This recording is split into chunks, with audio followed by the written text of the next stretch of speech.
Okay, so Dana argued that the quality of healthcare in the US is often much worse than in other industrialized nations.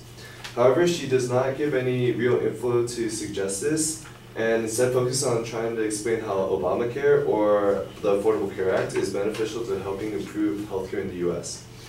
However, I believe that the reasoning she provides is insufficient and therefore her argument is invalid. Her speech consisted of proving that Obamacare or the Affordable Care Act will solve all the problems of insurance. However, there are numerous flaws with the Affordable Care Act that were not addressed. So her first supporting claim is that we need to increase health insurance to the people, and to do so, she argues that the Affordable Care Act will expand health insurance to the people. She uses an article that claims that 62 million Americans would benefit from the Affordable Care Act. However, an estimated number between 9.4 and 11.4 million Americans are actually covered, which is about 1/6 of what was estimated. Also, there are many restrictions that come with the Affordable Care Act. The Affordable Care Act only covers people that are within 1 to 4 times the poverty level, so it doesn't cover everyone. That means if you barely fall out of this range, you cannot qualify and get no benefits. And because of this, many struggling working class families are denied financial help that they actually need. Therefore, we can see that ACA is not as effective as it seems in increasing the range of people under health insurance. Her second secondary claim is that the U.S. has to support and protect patients against arbitrary actions by insurance companies, and she points out that the ACA legally now have to cover children with pre-existing health conditions. I agree that this point is valid. However, there are many holes in this that she didn't address. In a presidential weekly address on July 18, 2009, President Obama said, "Michelle and I don't want anyone telling us who our family doctor should be, and no one should decide that for you either. Under our proposals, if you like your doctor, keep your doctor." And in reality, this promise just fell through.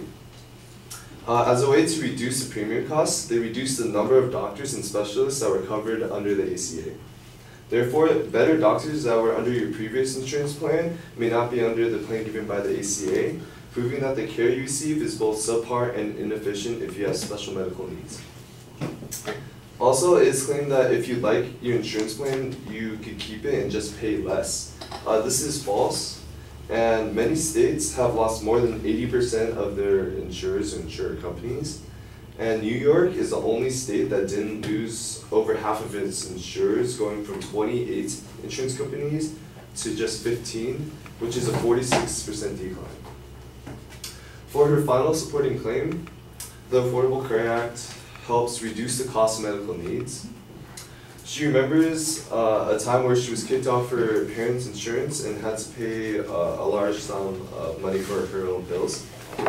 And she recalls that she acquired insurance from a company that she works at, and these pills dropped significantly in price. However, I think that this doesn't prove that the Affordable Care Act does any significance in reducing the cost of medical needs, because she wasn't using the Affordable Care Act to buy the pills. She was using a different insurance company, and we do not know if the Affordable Care Act is effective in reducing the cost of medical needs. As we can see, the Affordable Care Act is not an effective substitute for regular insurance and is insufficient in dealing with the problems that regular insurance presents. The Affordable Care Act in theory is beneficial to the poor and working class, but in practice fell through and has failed to produce any significant results. For the time being, the Affordable Care Act is not a suitable alternative, and we should not rely on it to fix America's insurance problems. Thank you.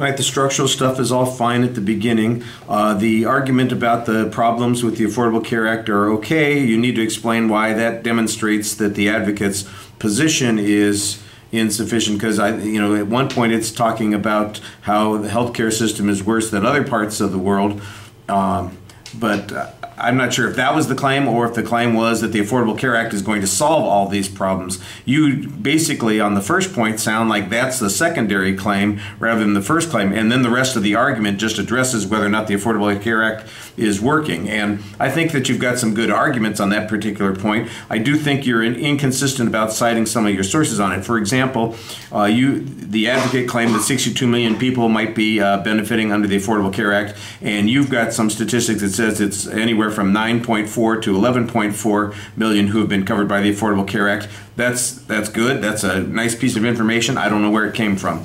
You mentioned that sometimes there are restrictions and that people who fall just outside of the income levels lose access to some of the health care that they had. And again, I think that that's probably a good argument. It would be helpful if you could substantiate the proof on that particular point. I assume that you probably have it, but it's not being presented in the argument. The same thing with the pre-existing conditions argument. Like you give us the Obama promise, for example, and then you come back and say, and that promise fell through. And I'm going, okay, well, I know about this. I've been reading about it over the years. I know what the problem with it was. I don't know that anybody else in the room is aware of that. And so without the citation of the argument and the evidence on that point, again, I think that you are basically making a counter assertion instead of offering solid grounds to support a counterclaim.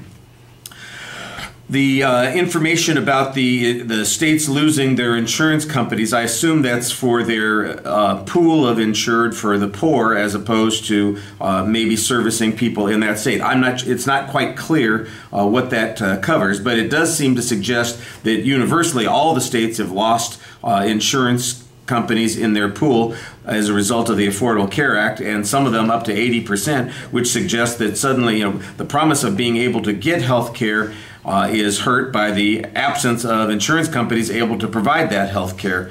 You've got an argument about the advocate's own example, and I think that there's some good presses on that, suggesting that the advocate doesn't really explain whether or not that they're using the Affordable Care Act to gain their purchases in that situation. That's okay. Your summary is pretty good.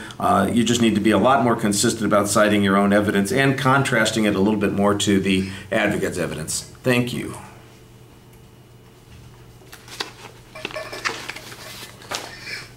Well, sway.